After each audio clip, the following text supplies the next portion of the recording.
কদিন আগে যা বান তুফান হয়েছিল সে কারণে হচ্ছে গাছে এখন আর সেরকম ফুল হয় না, জানো তারা কয়েকটা ফুল হয়, সেই ফুলগুলোই তুলে নিয়ে ঠাকুরকে দিতে হয়।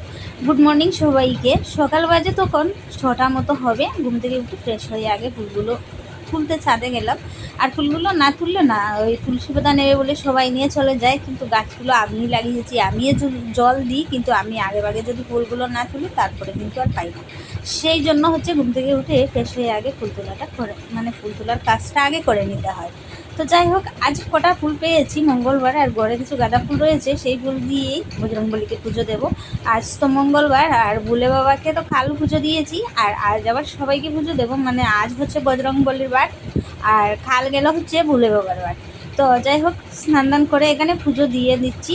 তার ফাঁকে হচ্ছে কিছু ভিডিও শ্যুটও করে নিলাম, ফটোশ্যুট করে নিলাম। তবে এখন আর ফটোশ্যুট করা হয় না, যা কিছু ভিডিও করি সেই কিছু হচ্ছে মাঝে মধ্যে আপলোড দিই, আর না হলে কিন্তু আলাদা করে কোনো ফটোশ্যুট করিই না।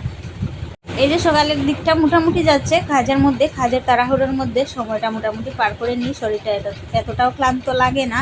কাজ যখন কমপ্লিট হয়ে যায় তারপর আর বসতে পারি না, মানে শুতে পারি না, কোনো কিছুই করতে পারি না। তো চলো টাটা, নেক্সট ভিডিওতে দেখার কথা হবে।